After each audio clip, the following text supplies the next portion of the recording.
Buenos días a todos y gracias por estar aquí esta mañana en la segunda y última jornada del segundo Congreso de Innovación Docente que organiza el Campus Mare Nostrum.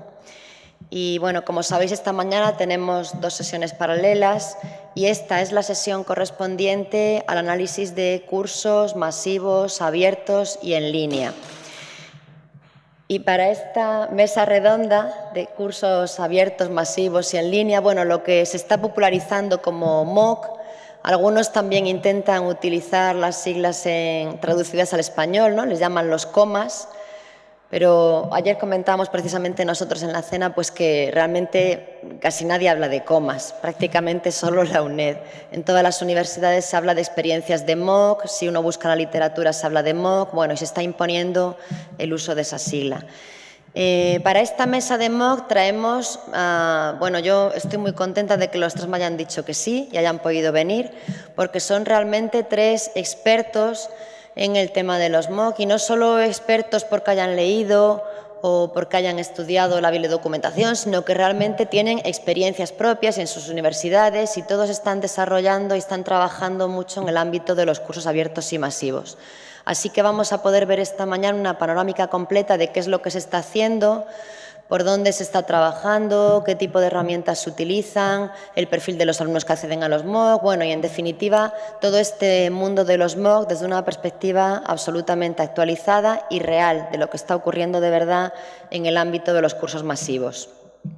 Voy a presentarlos brevemente porque tampoco quiero yo comer mucho tiempo de la mesa redonda, pero voy a presentarlos brevemente a los tres y ya luego les iremos dando la palabra. Bueno, tenemos ya de pie, preparado para arrancar, a Jaime Busquets. Jaime viene de la Universidad Politécnica de Valencia y él es, lo voy a leer, director de Sistemas y Redes de Comunicación de la Universidad Politécnica de Valencia. Él tiene un cargo técnico, pero dentro de su perfil técnico, Jaime es el responsable de todo lo que significa dar soporte tecnológico a experiencias de innovación docente y de innovación educativa en la Universidad Politécnica. Tengo a mi derecha a Pedro Pernías, que yo le digo que está ahí un poco a caballo, porque Pedro es licenciado en Ciencias de la Educación, pero es, os va a sorprender, subdirector de grado de Ingeniería Multimedia en la Escuela Politécnica de la Universidad de Alicante. Además de eso, Pedro es profesor del Departamento de Lenguajes y Sistemas y es director de Unimoc, la experiencia que tiene la Universidad de Alicante de MOOC y en la que la Universidad de Murcia tiene el placer de participar también. Y a mi izquierda tengo al profesor Jesús Valverde, amigo también, como los tres, y viene de la Universidad de Extremadura. Él es director del campus virtual de la Universidad de Extremadura y es director también del campus compartido G9. El campus compartido G9 sabéis que es una experiencia mítica en el contexto de las universidades españolas en torno a todo lo que supone la colaboración y la innovación docente a través de redes. Son universidades que imparten asignaturas y que tienen experiencias de innovación educativa compartidas. En origen surge, y dime si me equivoco, Jesús, porque son las únicas universidades, ¿verdad? Que tienen una única pública. Exactamente, una única universidad pública en su región. Por eso son 9. En algún momento nos quisimos apuntar al clan, pero no nos dejaron entrar. Nos dijeron que aquí no éramos los únicos y entonces no nos dejaron entrar en el grupo. Son elitistas ellos. Bueno, pues no demoro más el arranque. Adelante, Jaime. La palabra es toda tuya. Muy bien, muchas gracias. Gracias por venir. Gracias por invitarme, sobre todo. Para que os cuente un poquito, desde nuestro punto de vista, pues, qué son esto de los cursos masivos online abiertos, de los que desde hace un año y medio pues, tenemos mucha literatura, tenemos muchas experiencias desde el punto de vista del usuario, pero yo vengo aquí a compartir con vosotros pues, qué es lo que hemos hecho en la Universidad Politécnica de Valencia, en la que podemos decir que hemos invertido bastante tiempo y esfuerzo pues, en sumarnos a esta iniciativa pues desde el punto de vista que lo vemos estratégicamente en nuestra universidad. Bien, también como estábamos en un congreso internacional, disculpad que os haya puesto las transparencias en inglés, pero creo que había algún parante extranjero, era por hacerlo un poquito más internacional. Y también para darle un poquito el énfasis, que estamos en una iniciativa, estamos hablando de una iniciativa totalmente mundial. Como comentaba Maripaz, pues incluso las propias siglas, ¿no? Digamos, no ha tenido demasiado éxito el utilizarlas en castellano y todo el mundo las utiliza en inglés. Y es por ello que digamos que trasciende a las fronteras, a lo mejor en este caso del Estado español y, además, como veremos una transparencia posteriormente, pues, digamos, podemos decir que España tiene una importancia muy, muy relevante dentro de esta corriente, de esta iniciativa, y es, sin duda, por el tema del interés de las universidades españolas en su internacionalización.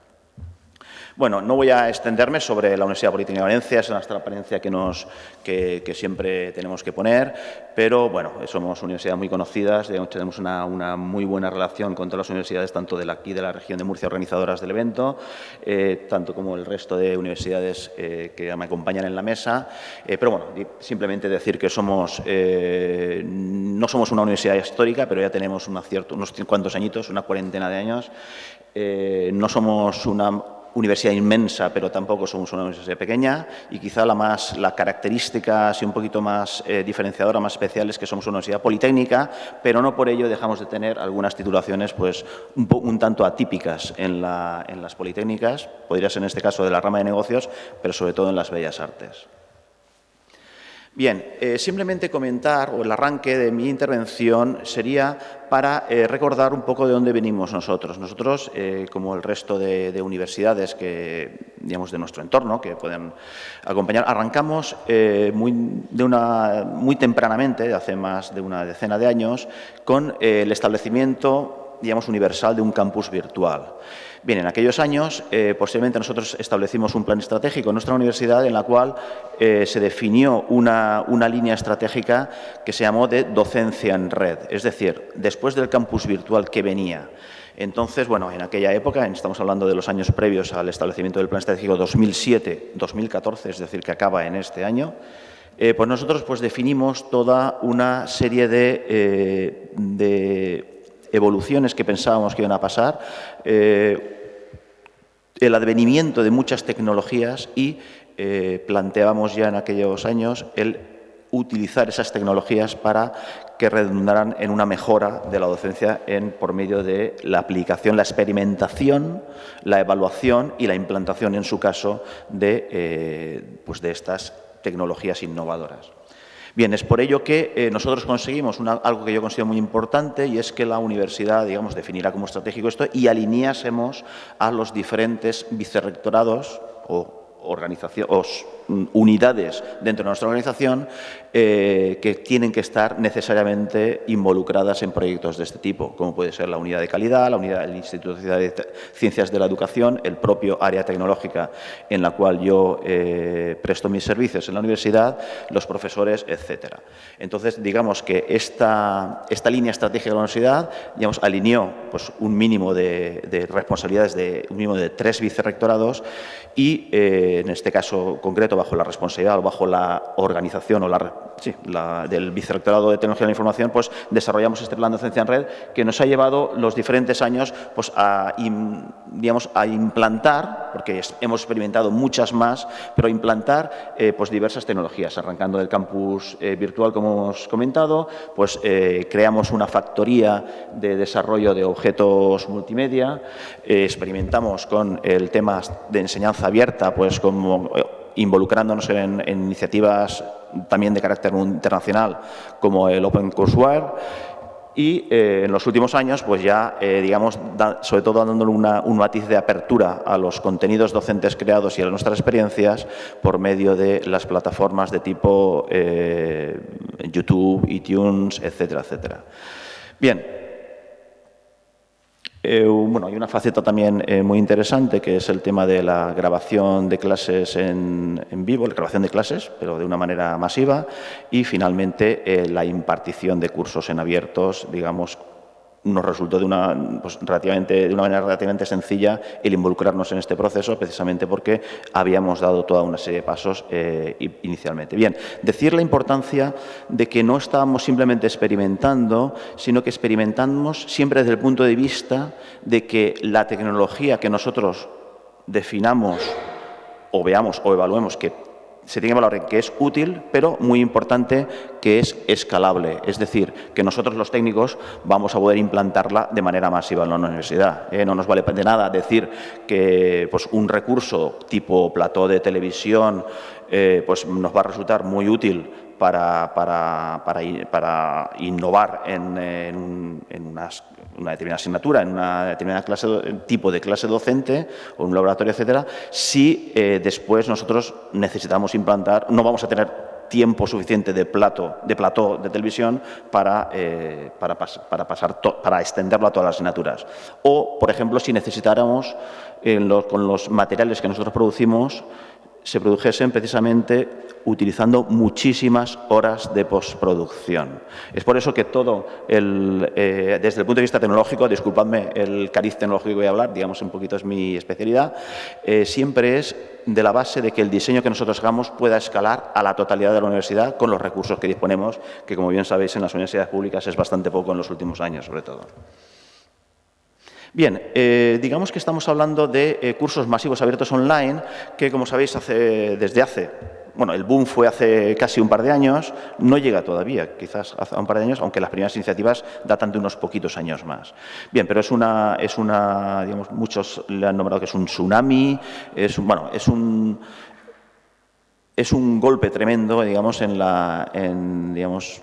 lo que es la enseñanza superior, tal como la habíamos conocido hasta ahora. Entonces, tiene sus detractores, tienes las personas, digamos, que dicen que esto es una revolución que va a cambiar sin duda bueno, en lo que no cabe ninguna duda, que todos estamos de acuerdo, es que de alguna manera va a influir o está influyendo ya digamos, en los centros de educación superior que somos las universidades.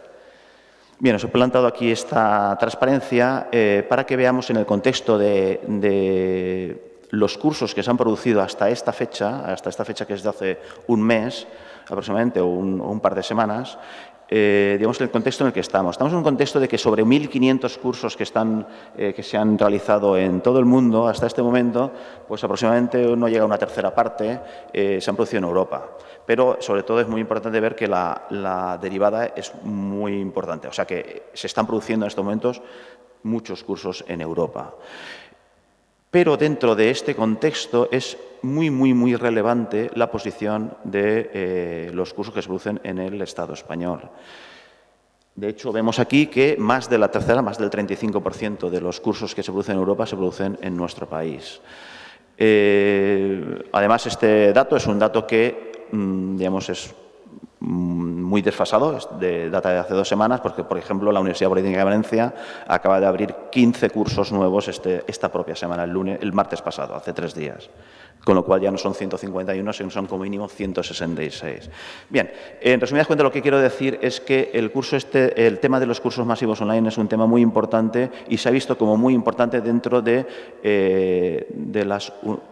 los agentes, digamos, de nuestro país. ¿Por qué? Pues sin ninguna duda por el tema de la gran cantidad de personas que hablan el castellano en el mundo. Digamos, los cursos masivos online tenían los años precedentes, muchísima implicación, muchísima importancia en donde nacen en Estados Unidos, fundamentalmente, y todos los cursos hasta hace un año pues impartían en inglés.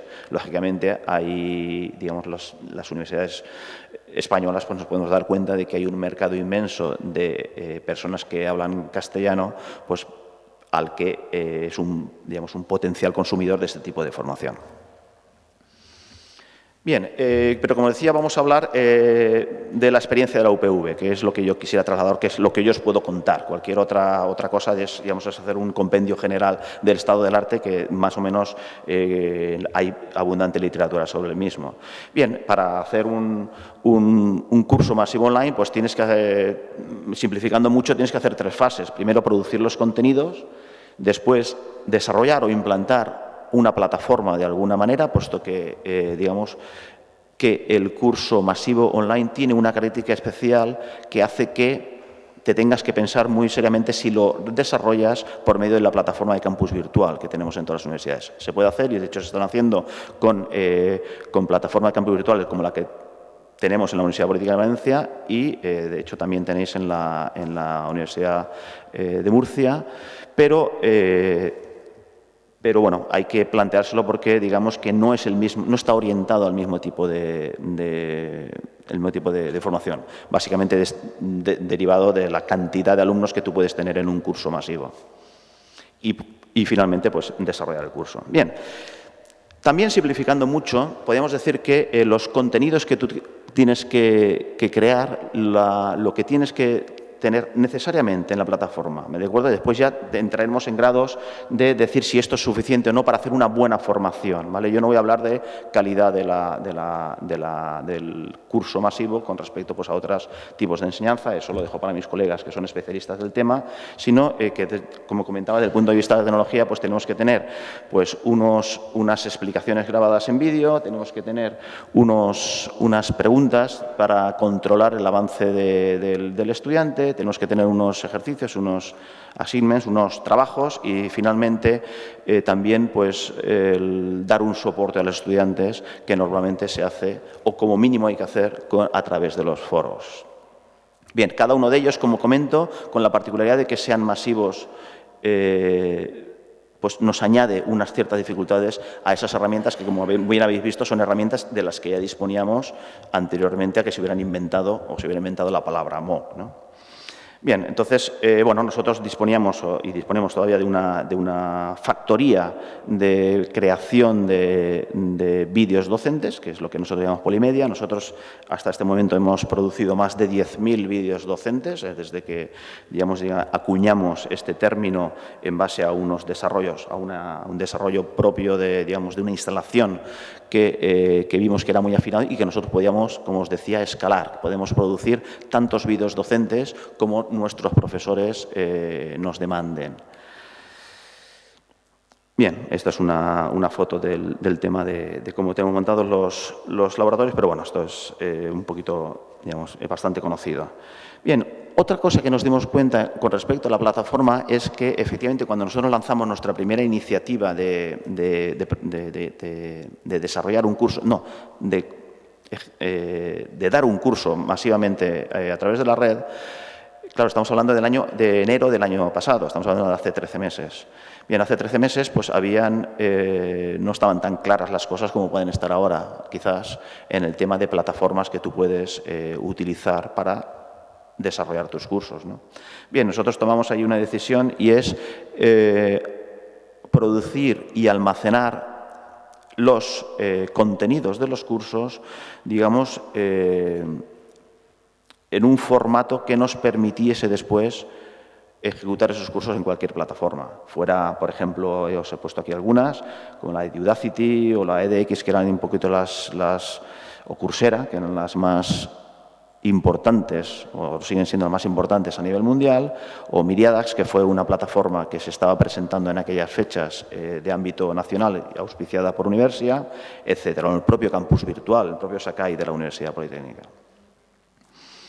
Bien, nosotros la decisión que tomamos en aquella época fue ejecutarlo en Google Course Builder. Course Builder es una herramienta que desarrolló Google de una manera, bueno, como desarrolla todo, para probar, ¿no? Para probar, dice, bueno, se me ha ocurrido crear una plataforma para ejecutar un curso de cómo buscar cosas en Internet. Entonces, desarrollaron la plataforma, ejecutaron el curso, tuvieron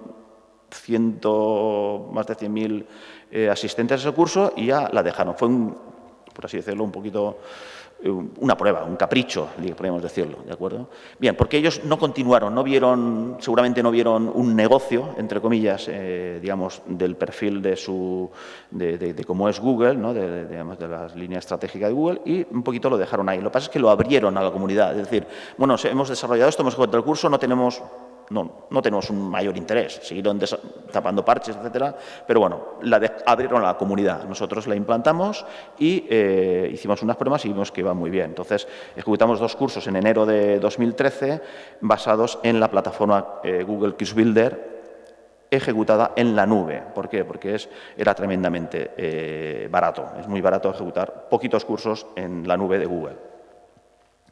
También en aquellas fechas estaba madurando la iniciativa de Miriadax. Miriadax bueno, es una plataforma auspiciada, creada por Telefónica, Learning Services, y que, digamos, junto con Universia, pues, bueno, crearon las bases de un concurso con la iniciativa de crear, pues esto a nivel nacional, pues una plataforma tipo, pues podríamos decir tipo Coursera en el Estado español. Bien, tuvo bastante éxito de convocatoria, se corrieron 50, si no recuerdo mal, 58 cursos en esa plataforma entre febrero y abril del año pasado, de los cuales, por ejemplo, 14 eran de la Politécnica de Valencia, puesto que nosotros trasladamos esa iniciativa a los profesores que participaban de la creación de cursos en la UPV y, bueno, y 14 de ellos pues lo vieron interesante y decidieron pues publicar sus cursos en esta plataforma. Para nosotros también fue un testeo muy importante, digamos, de nuestra capacidad, digamos, tecnología de dar respuesta a una demanda ya importante de los profesores de ayudarles a crear y ayudarles a publicar cursos online. Pues ya no es lo mismo probar con 2 o 3 que probar con 14. Bien, por resumir mucho, la experiencia entonces de MOOCs que tenemos nosotros en la UPV, pues son los 2 primeros que hicimos en CourseBuilder, los 14 que hicimos en Miriadax, que fueron repetición de estos 2 mismos más 12 nuevos, y después volvimos a ejecutar durante el verano lo que era nuestro plan original, que era de ejecutar nuestros cursos en nuestra propia plataforma en Google CourseBuilder. Bien, esto hace un total bastante importante de cursos ejecutados en 2013 y en este primer cuatrimestre de 2014, pues vemos que hemos abierto 17 cursos. Bueno, 2 se abren dentro de una semana, una cosa así. 15 se abrieron este pasado martes. Y de ellos una cosa interesante es que 14 se ejecutan en la plataforma que nosotros conocemos, CourseBuilder, pero 3 de ellos ya los estamos ejecutando en la plataforma de edX, OpenEDX, que esta organización, que sabéis que deriva de las iniciativas de cursos masivos abiertos de las universidades, principalmente del MIT y de Harvard, Berkeley, etcétera, que se ha sumado a universidades muy, muy importantes americanas, pero en junio pasado decidieron también abrir su plataforma, con lo cual nosotros la hemos implantado en la UPV, hemos hecho una serie de pruebas, una batería de pruebas y hemos visto que somos capaces de ejecutar pues, unos pocos cursos ya en una primera edición que empezó, como os comentaba, este pasado martes. Bien, decir que cuando estamos hablando de cursos masivos, estamos hablando de cursos masivos, es decir, participación masiva. Y sobre todo una participación masiva en la que tú a priori tampoco sabes demasiado. Es decir, nosotros la primera experiencia pues tuvimos con esos 2 cursos un total de un poquito más de 1 millar de estudiantes, lo que son muchos para los que nosotros estamos acostumbrados a correr en nuestra plataforma de docencia virtual, nuestro campus virtual. Pero, claro, no tenía nada que ver con lo que después se trata de los cursos masivos, cuando estamos hablando de decenas de miles, de ahí viene el nombre de Miriadax, de las decenas de miles, que son lo normal que se te inscriba en algún curso. También es cierto que la capacidad de convocatoria de Universia a través de todas las universidades asociadas pues es inmensamente superior a la que puede tener una única universidad. Bien, sin embargo, vemos que cuando ya tienes una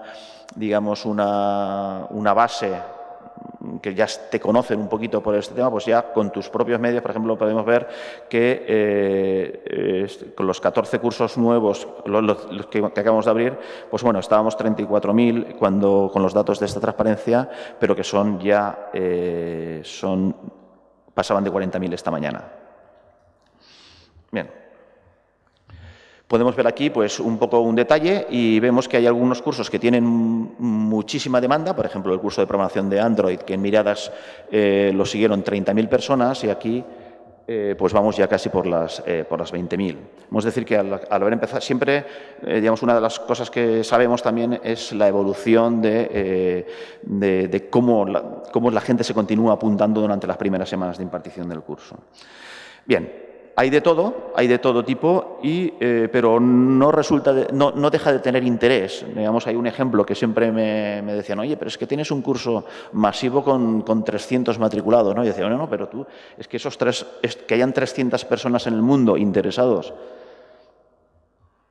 por ejemplo, en las cuestiones específicas del derecho civil foral de los fueros, Valencia, que fueron abolidos en 1700 y pico, pues relativos a la ordenación del agua en la albufera, etcétera, etcétera, pues la verdad no deja de tener interés. Y ¿por qué no? Si tú tienes ese conocimiento en la universidad y hay 300 personas interesadas en el mundo y el profesor está dispuesto a impartirlo, ¿por qué no vas a llegar a ellos? No podrías llegar a ellos con una enseñanza, digamos, tradicional. Nunca vas a juntar un grupo suficiente para dar esa asignatura en la universidad, seguramente. Pero a través de, por ejemplo, los cursos masivos, puedo llegar a 300 interesados, pues una cuestión pues, cultural pues, que tiene un cierto interés pues, de alguna manera preservar. Bien, estos son los dados de miradas, como os comentaba. Y bueno, entonces os hablo ya de conclusiones. Es decir, que nosotros ya después de un año y de varias experiencias, pues está claro que pues hemos corrido típicamente una media de 500 estudiantes por MOOC en CourseBuilder, cuando, digamos, el año pasado hacíamos los cursos por nuestra propia, digamos, con nuestras propias fuerzas, pero lo que está claro en este mundo es que si tú consigues aglutinar en grandes plataformas de agregación, pues lógicamente vas a tener una respuesta muy superior, puesto que al final la gente se matricula, los cursos son cursos gratuitos, con lo cual el apuntarse es solamente hacer un clic y poner tu dirección de correo electrónico. Entonces, lógicamente, cuando tú formas parte de una plataforma muy extendida, pues lógicamente vas a tener una respuesta superior. Todos los cursos, digamos que en cierta manera aquí hay una cuestión digamos que es más importante colaborar a lo mejor que competir. Bien, también una cosa muy importante, es un tema que se achaca mucho a los cursos masivos y es la gran proporción de abandono de los mismos, ¿vale? Bien, esto hay mucho debate, yo no voy a entrar mucho, simplemente comentar que bueno, es un curso que no todos los que se matriculan piensan en acabarlo, ¿no? Entonces, bueno, siempre digamos, los márgenes de finalización pues, se reparten entre el 5% y el 20%, digamos, está la campana. Bueno, nosotros estamos en una media de un 15%, que es alta como media, y llegando a tener cursos con más del 30 y tantos % de tasa de finalización frente a los que se apuntaron.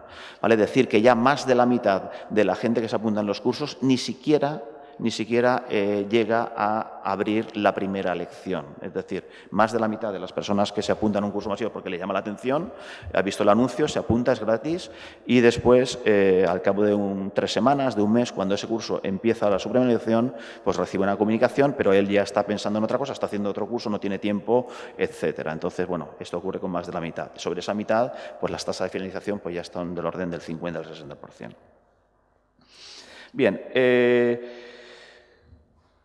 ¿qué nos permite digamos, experimentar con este tema? Pues permite el sacar conclusiones, ¿vale? El que nosotros podamos preguntar a estas personas pues, cuáles son sus motivaciones, cuáles son sus intereses, cómo ven este tipo de docencia, si esa docencia les ha servido para lo que ellos pensaban, etcétera. Es decir, que nosotros aquí estamos conectando con una gran cantidad de personas. Fijaos que estamos hablando de que, bueno, habrán repetidos entre una iniciativa y otra, pero bueno, estamos hablando que digamos que tenemos contacto con más de del orden de 100.000 personas, digamos, que siguen los cursos de la Universidad Politécnica de Valencia, y lógicamente eso es una gran cantidad de información que se podemos traer. Entonces, bueno, en resumidas cuentas, o por mucho repetimos datos muy, muy detallados sobre muchas preguntas, muchas cuestiones, pero básicamente podemos decir que se ve como digamos que a la gente le gusta esto. Si no se le gustara a las personas, pues no habrían estas tasas digamos, de la gran cantidad de gente que se apunta a este tipo de cursos, y después muchos de ellos los siguen. A la gente les gusta, muchísimos de ellos aprenden, es decir, que al final es el objetivo, y después pues, hay algunas consideraciones que nosotros vemos reforzadas, temas como, por ejemplo, que los vídeos docentes pues tienen que ser cortos, o sea, toda una serie de condicionantes que a lo mejor nosotros habíamos pensado o no, o habíamos deducido o no por otras vías, pues esto nos da una gran, digamos, una base pues para sacar conclusiones y saber cómo nos tenemos que reorientar para continuar definiendo pues, cursos o otras iniciativas relacionadas con este tipo de docencia.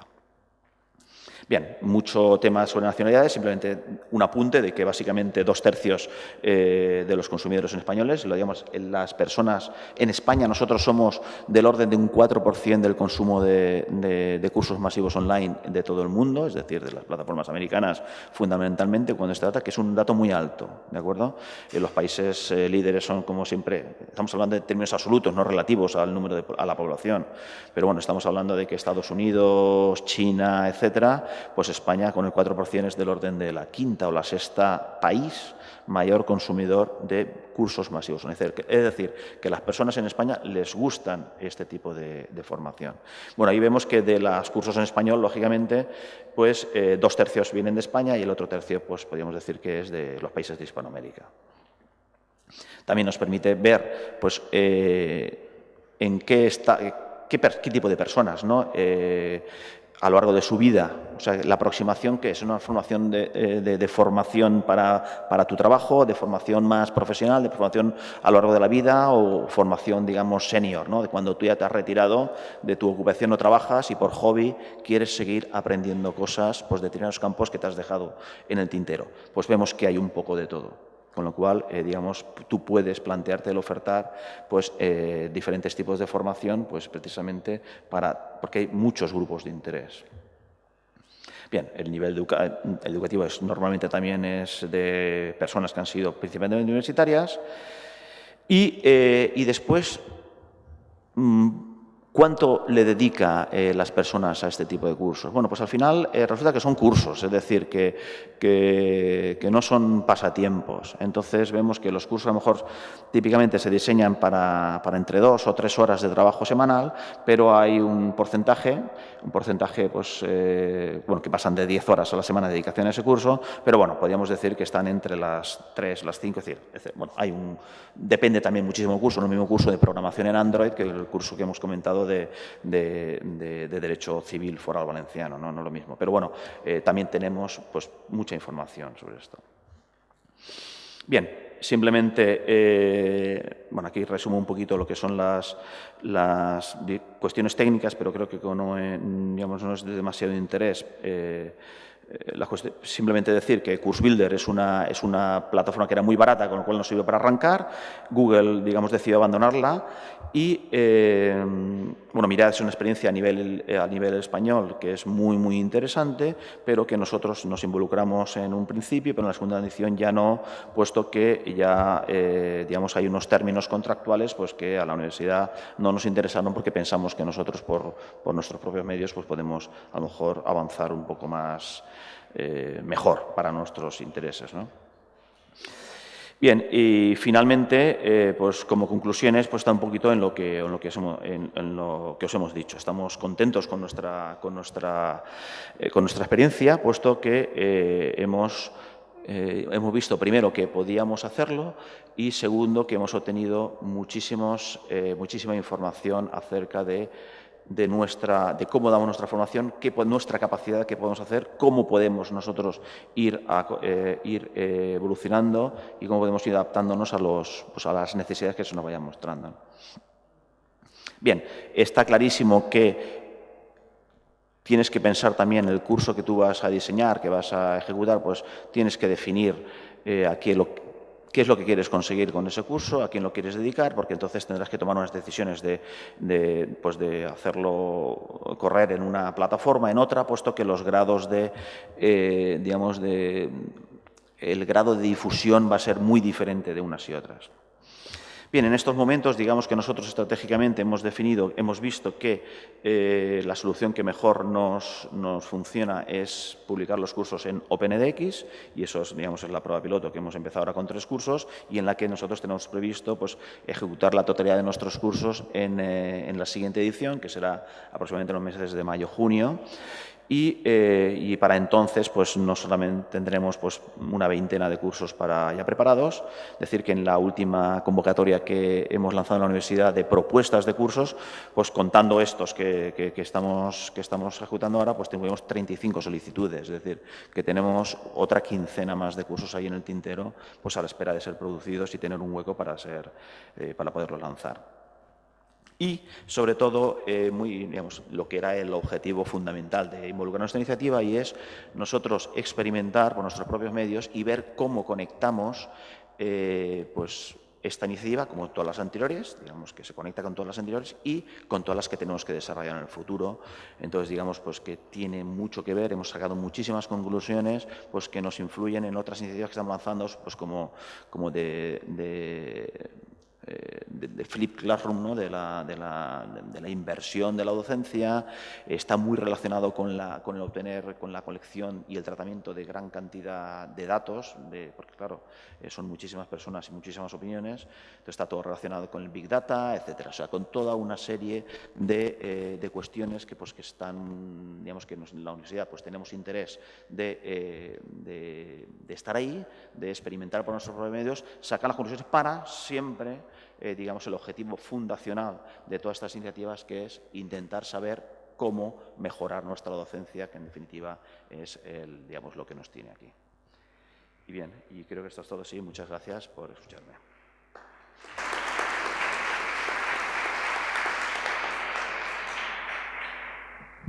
Pues gracias, Jaime. Sí, ahora Pedro. Bueno, mientras se coloca Pedro, te iba a hacer una pregunta. Aprovecho que estoy aquí. Y mi pregunta va en relación con los datos que a mí siempre me han llamado la atención de desarrollo de los MOOC. ¿Por qué en España, dentro del contexto europeo, o sea, bueno, es normal que en Estados Unidos haya muchos más porque empiezan allí, pero dentro del contexto europeo, ¿por qué en España de repente este éxito fulgurante nos llaman tanto la atención? ¿Por qué las universidades de repente nos lanzamos todas a...? Yo creo que hay dos causas fundamentales. Igual, una, porque estamos preparados para ello, ¿vale? Es decir, que cuando yo leí la primera vez el término MOOC, dije, MOOC, bueno, qué interesante, MOOC que para allá, empecé a leer y digo, ostras, y esto es lo que llevamos haciendo nosotros en la universidad. Eso lo llevo yo haciendo, yo no soy profesor, pero estoy muy involucrado en la docencia del personal de la universidad. Y yo había dado MOOCs. De hecho, habíamos llegado a los cursos de formación de Excel, es uno de los cursos que más éxito tienen dentro de nuestra plataforma, y yo lo daba en formato MOOC. ¿Por qué? Porque en la universidad somos pues muchas personas, 1.600 PAS, y pues darles a todos un curso de Excel de 20 en 20, pues significan, ¿cuánto da eso? 80 repeticiones del curso, ¿vale? Nuestro curso se daba en formato MOOC. Entonces, claro, nos resultó muy sencillo. Entonces, esa fue una causa, es decir, nosotros estamos preparados. Lo mismo ocurre con la UNED, otra universidad que tiene muchísima capacidad. Lo mismo ocurre también parecido con la Universidad de Cantabria, es decir, universidad como la vuestra, digamos que el término de... vimos que todos los elementos para construir un MOOC los teníamos, era un poquito de poner el orden y verdaderamente que, como siempre, no fuimos capaces de acuñar el concepto, como el concepto de Big Data, tampoco no lo habíamos inventado nosotros, pero bueno, pero veíamos que son cosas en las que nosotros íbamos trabajando. Esa es una causa. Y la otra, muy importante, es lo que he apuntado digamos, de que las universidades, pues estamos en todas las universidades, estratégicamente les interesa la internacionalización, digamos, el mercado, entre comillas, no sé si es la palabra más políticamente correcta de utilizar, pero bueno, digamos, muchos estudiantes, la Politécnica de Valencia tiene oficinas en América Latina, por la que, digamos, imparten programas de doctorado, etcétera, y hay muchísimos estudiantes de Hispanoamérica que vienen a la Universidad Politécnica de Valencia. En resumidas cuentas, es una universidad muy volcada digamos, a dar docencia, impartir docencia en los países de América Latina. Entonces, digamos, es un mercado inconmensurable. Yo estuve la semana pasada en un congreso a nivel europeo sobre este tipo sobre MOOCs en concreto, solamente sobre eso, y allí empezaban a atisbar en el tema de, por ejemplo, las universidades de habla francesa, con el tema de que sí que existe un mercado en África potencial y al que se están enfocando sus cursos masivos. Pero claro, es un mercado que es una décima parte, podríamos decirlo, de lo que es el mercado de la lengua castellana, ¿no? Entonces, la confluencia de esas dos causas. Nos llegaba la señal, ya no nos llega.